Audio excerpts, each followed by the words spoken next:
Okay, now we're going to look at finding the slope of a line perpendicular to a given line or a given equation for a line.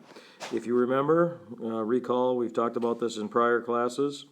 Perpendicular lines have opposite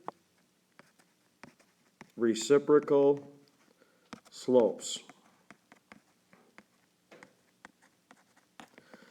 Okay, so for instance, let's talk about what opposite reciprocals mean first. If I have 3, the opposite reciprocal to that, that's like 3 over 1, is I flip it over. Reciprocal means flip it over and take the opposite sign. So that would be negative 1/3. Okay, if I had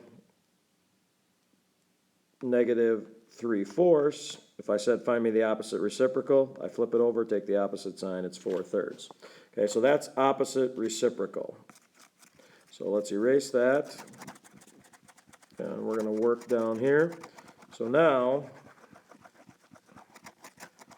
knowing that's the case, we are going to look at number 62. This one right here. It's already in slope-intercept form, y equals mx plus b form. Notice my m, the thing that's in front of x, is 2. So I want opposite reciprocal because it's perpendicular. And remember, our symbol for perpendicular looks something like this. So I would want to use flip over 2 and take the opposite sign, so it would be negative 1/2. Okay? Now notice